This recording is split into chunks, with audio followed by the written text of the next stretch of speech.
My name's Alex. I'm 28, and I used to be the kind of person who'd drop everything for family. I believed in sticking together, in showing up, in going the extra mile when someone you loved was struggling. That belief is what made me pay my younger brother Matt's rent for over a year. 14 months, to be exact.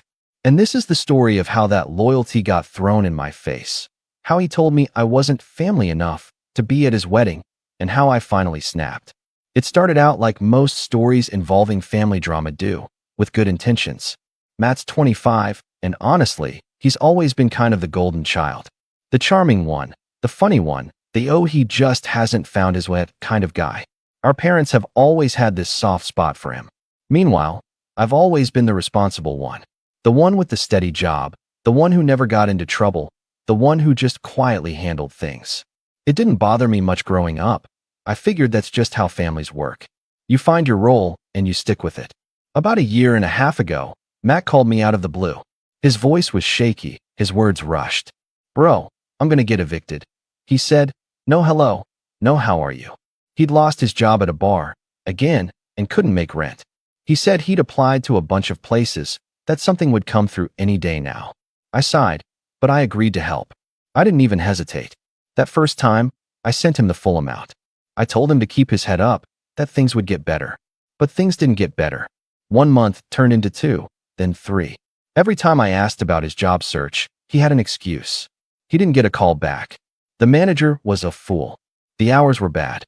And every month, I kept paying. Some months he'd send me a few bucks back with a "thanks man," but most of the time, it was just silence.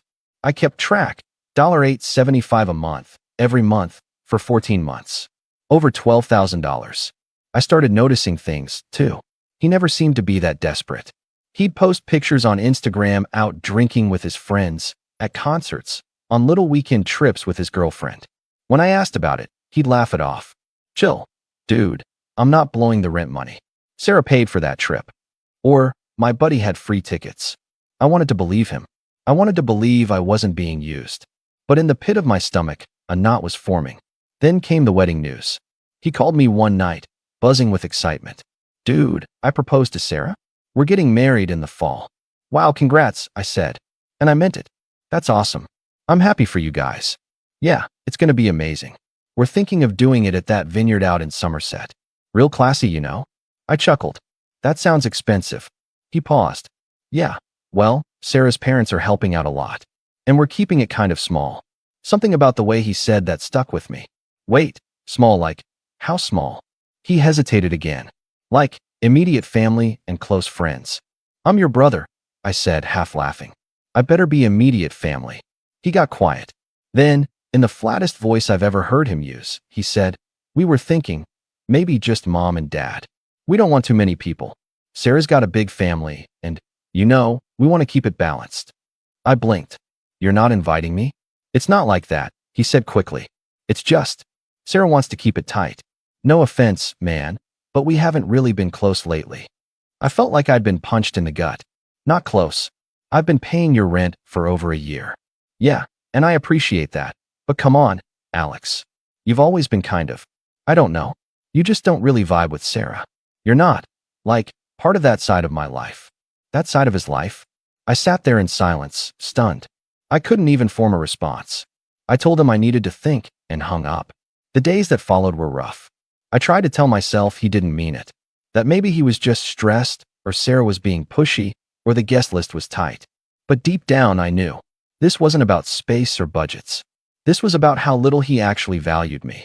I remembered all the times I covered for him growing up, all the times I lent him money, gave him advice, stood up for him. And this was how he repaid me? I called my parents. I needed to hear their take. "Maybe it's just a misunderstanding," my mom said, her voice gentle. "It's not," I said. "He flat out told me I'm not family enough." "Well," she said after a pause, "you know how Matt is. He doesn't think things through. Did you know he wasn't inviting me?" Another pause. Then, he mentioned something about it. He said you'd probably be too busy with work anyway. I felt the heat rise in my chest. "You didn't think to say anything to him? To stand up for me?" "We didn't want to interfere," Dad chimed in. "It's their wedding." I hung up feeling more alone than I had in years. A few days later, I got a text from Matt. No apology. No explanation. Just, Hey, rent's due again. Can you send it over soon? Landlord's on my back. Something in me snapped. I stared at that message for a long time. Then I replied. No, he didn't respond right away. A few hours later, he sent, What do you mean no? You said you'd help until I was back on my feet. I wrote, That was before you told me I'm not really your family. He left me on read. Then, the next day, I got a long wall of text. Accusations. Guilt trips. He said I was abandoning him. That I was making things harder than they needed to be. That I was trying to ruin the happiest time of his life. That's when I remembered the car. 6 months ago, his beat-up old Civic finally gave out, and I'd let him borrow my spare, an older Toyota I didn't use much. I never officially signed it over, but I gave him the keys and told him to take care of it. So I drove over. When I pulled up outside his apartment, I saw the car parked on the curb, a little dirtier than I remembered, but still in one piece. I knocked on the door. He answered, eyes puffy like he hadn't slept. You here to talk like a grown-up? He said, arms crossed. No, I said. I'm here for my car. He scoffed. Are you serious? I'm serious. It's mine. You can walk. Come on, man, don't do this. You already did. As I walked past him to grab the spare keys and whatever documents I could find, he just stood there in disbelief. When I drove off, I glanced in the rearview mirror. He was standing on the sidewalk in socks, no jacket, watching me go. But this wasn't the end. Not even close. Because 3 days later, something happened that turned this already messy situation into a full-blown war. And it started with a voicemail. The voicemail came on a Thursday afternoon while I was at work, staring at spreadsheets and half listening to a meeting I didn't care about. I saw the notification pop up on my phone, one new voicemail from Matt. I debated whether to even bother listening, but curiosity got the better of me. I plugged in my headphones, stepped away from my desk, and hit play. His voice was different. Not angry, panicked. Alex, man, I messed up. I know you're mad. I get it. But Sarah kicked me out. She said I was too much stress before the wedding, that I had to get my stuff together or not bother coming back. I'm at mom and dad's, but they said I can't stay longer than a week. I'm really screwed, dude. Can we talk? I just stood there in the hallway of my office building, staring at the floor while his voice buzzed in my ear. So Sarah kicked him out. Interesting. The guy who thought I wasn't family enough to attend his wedding now had nowhere to go. The same guy who guilted me for not sending another $875 this month. The same guy who'd been living off my money while treating me like a backup plan, not a brother. That part of me, the old Alex, the one who always said yes, felt a flicker of sympathy. But another part of me was louder now. It had been building over the months, quiet and bitter and tired. That part said, he made his bed. Let him lie in it. I didn't call him back. Not right away. I needed time to think, to process what I was feeling. Anger, sure, but underneath that was something sharper. Betrayal. I'd spent over a year sacrificing little pieces of my own financial stability to keep him afloat. I'd kept believing he would turn a corner. And the moment his life got exciting, engagement, wedding planning, I became disposable. Not even worth a chair at the ceremony. And now I was supposed to step in again? Still, I didn't block him. I left that line of communication open, even if I wasn't sure why. 2 days later, I came home from work to find an envelope slid under my door. No stamp, no address, just my name in messy handwriting. I opened it slowly, expecting some kind of apology. What I got was a letter, written on notebook paper, torn from a spiral-bound journal. It started off calm. He said he was just trying to survive and that everything had gotten overwhelming. He said he'd never meant to hurt me, but then it veered off course. He wrote that I was acting like a martyr, that I was trying to make him grovel, and that if I didn't want to be part of his life, then fine, he didn't need me. That was the phrase that stuck. I don't need you. He signed it, Matt. That was the moment everything changed. I didn't even notice it at first, but as I reread the letter, I realized something. The car wasn't just about the money, and the rent payments weren't just about support. This was a pattern. He saw me as the fallback, the reliable one, the guy who would always say yes, even when disrespected. He burned every bridge in his own life, his job, his girlfriend, and now even our parents. And yet somehow, he still thought I owed him something. That weekend, I went over to mom and dad's. They weren't expecting me, but I needed to know what was really going on. When my mom opened the door, she looked nervous, like she already knew why I was there. Matt's not here, she said quickly. I didn't ask, I said. But I figured. He left that letter at my place. She looked uncomfortable. He told us about it. Did he also tell you what he told me? That I'm not family enough for his wedding? Her face dropped. I thought he was being dramatic. No, I said. He was being clear. We sat down in the living room, and I got the full story. Sarah had kicked him out after an argument over finances. Apparently, she had just found out how long he'd been unemployed. She'd assumed he was working part-time at least. When she found out I'd been footing his rent, and he'd been hiding it, she lost it. Said she couldn't marry someone who couldn't be honest or independent. I actually laughed when my mom told me. It wasn't funny, but the irony was so thick you could cut it with a butter knife. So where is he now? I asked. Mom hesitated. He's been couch surfing. A few nights at Trevor's, one night at his old coworker's place. He asked if he could borrow the Toyota again. I raised an eyebrow. Seriously? I told him no, she said. That it was yours. He didn't take it well. Of course he didn't. She tried to appeal to my sympathy again. He's still your brother, Alex. Not when it's convenient, I said. Not when he needs a ride or a bailout. That night, I lay in bed thinking about everything. About who I'd become. I was the guy who paid the bills, who made things work, who tried to keep peace in a family that let me carry more than my share. But I wasn't the guy who stood up for himself. Not until now. Matt didn't call again. But the silence didn't last. A week before the wedding, I got a text from an unknown number. You happy now? You ruined everything. And then, less than 24 hours later, I got another voicemail, this time from Sarah. That's where things got even more interesting. Sarah's voice in the voicemail was tight, controlled, but simmering just beneath the surface was something else. Resentment? Embarrassment? It was hard to tell. I played it back twice just to be sure I wasn't imagining the tone. Hi, Alex. It's Sarah. I know this is awkward, but I think we need to talk. About Matt. I know you're upset, and honestly, I don't blame you. But he's really spiraling right now, and he's telling everyone that you've turned your back on him. That you're, quote, ruining his life on purpose. There was a pause. I could hear her take a breath. I just think maybe we should clear the air. I didn't know about everything he told you. I didn't know he said you weren't invited. That's not what I agreed to. That last line hit me. That's not what I agreed to. It was the first crack in the story Matt had fed me. For a while, I just sat with it. The voicemail, the chaos, the mounting lies. I didn't respond right away. I didn't want to get pulled into another sob story or be guilt-tripped into helping again. But after some time, my curiosity got the better of me, and I called her back. She answered almost instantly. Alex. Yeah, I listened to your message. There was an awkward pause. I'm sorry, she said quickly. I really am. I know things have gotten out of hand. I waited. I wasn't going to make this easy for her. I just wanted you to know, she went on, that I never said you shouldn't be invited. I didn't even know you weren't. When Matt showed me the guest list last month, your name wasn't on it, and when I asked why, he just said you wouldn't want to come. That you were busy, or not into weddings, or something. I laughed, dry and bitter. Yeah, he told me it was your decision. That you thought I didn't fit the vibe. Are you serious? She said. That's not even close to what I said. Honestly, Alex, I started to realize something wasn't right when I saw the way he talked about you. Like you were some bank account, not a brother. That stung. Not because it was untrue, but because it was so true. Sarah went on, sounding more and more frustrated.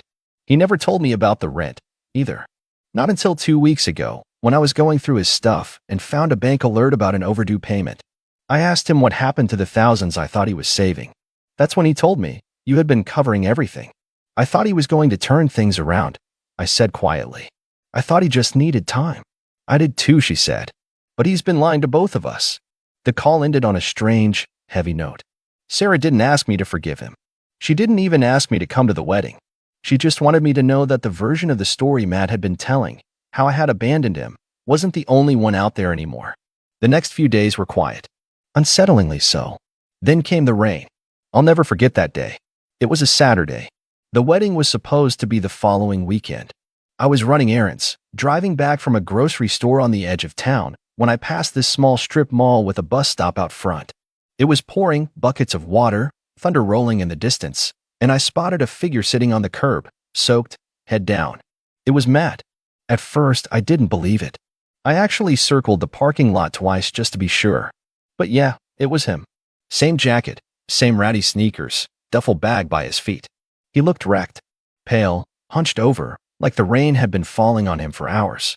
I pulled over, just sat there in my car, staring through the windshield as the wipers swiped back and forth. My heart was hammering. I hadn't seen him face to face in weeks. I didn't even know where he was staying. And now here he was, shivering on a sidewalk like he didn't have a soul left in the world. I didn't get out right away. I just watched. He looked up once, not even seeing me. Then he stood up slowly and walked over to the bus stop bench and slumped against it. He looked defeated. But more than that, he looked alone. I thought about rolling down my window.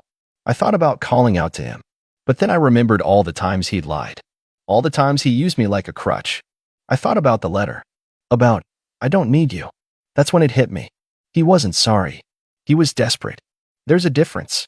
I sat there in the car, watching my brother sit in the rain, and I waited. I wanted to see if he'd look around, if he'd even try to help himself, if he'd take out his phone, or call someone, or catch a bus. But he just sat there, letting the rain soak through his clothes, as if waiting for someone to come and save him. That's when I knew I wouldn't be that someone. I put the car in drive, but I didn't go home. Because there was something else I needed to do, something I should have done a long time ago. And that's where the real revenge began. I didn't go home. I drove straight to the courthouse. No, not for anything dramatic, just the DMV office inside. See, remember how the Toyota was still in my name? I hadn't transferred the title. I'd let Matt use it because I thought I was doing the right thing, but legally, it was still mine. And after everything he pulled, I didn't just want to take it back. I wanted to make sure he couldn't play victim again. So I filed for an official repossession and put a stop on the vehicle being used for anything tied to his name. No insurance, no registration renewals, nothing. I took care of all the paperwork, paid the small fee, and even notified the impound lot near his old apartment in case he tried to stash it there again. But that was just the start. I went back through all the bank statements and Venmo receipts. 14 months of rent. A few emergency expenses. Gas money here. Grocery money there. I wasn't just being generous, I was basically his lifeline. So I compiled it into a document, labeled every transfer, printed it, and sent copies to my parents and to Sarah. I didn't write anything dramatic. No guilt trips.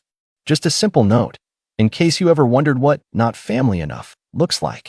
The responses came fast. Sarah called me that night, voice shaky. Alex. I didn't know it was that much. You paid all that. I kept the receipts, I said. Matt's real good at forgetting things. She was quiet for a long time. Then she said, there's not going to be a wedding. I didn't say I was surprised. I wasn't. He kept telling me people always let him down, she said softly. Turns out he was the one doing it all along. The next few days felt strangely peaceful, like I had finally exhaled after holding my breath for over a year. No calls from Matt. No manipulative texts. Just silence. Until the knock on my door. I opened it to find him standing there. Not soaked this time, not angry. Just tired. Worn out. I know you don't want to see me, he started, but I don't have anywhere else to go. I messed up. I get it. I didn't say anything. Just stood there, watching him shift his weight from foot to foot. I know I said stuff that hurt you. I was a fool. I was selfish. But you're my brother, Alex. We're supposed to look out for each other. I stared at him. For once, really looked. At the guy I used to play video games with growing up, who used to borrow my hoodies in high school, who always smiled like the world would catch him no matter how far he fell. You said I wasn't family enough, I finally said. Now you need me again, and suddenly I'm your brother? I didn't mean that. You know I didn't. No, I said. You did. You meant it because you believed it. Because you only see people as useful or not useful. That's not what family is. He blinked, eyes watering. So what now? I sighed. Now you grow up. And I shut the door. I didn't slam it. I didn't scream. Just a quiet, final close. I don't know where he went after that. Part of me still hopes he figured it out. Got a job. Found his own place. Learned what it feels like to stand on his own. But I'm done carrying him. And honestly, that's the most peace I've felt in years. Some people think cutting off family is cruel. But I've learned something the hard way. Being family doesn't entitle someone to break you over and call it love. Sometimes, the most loving thing you can do for yourself is walk away and never look back.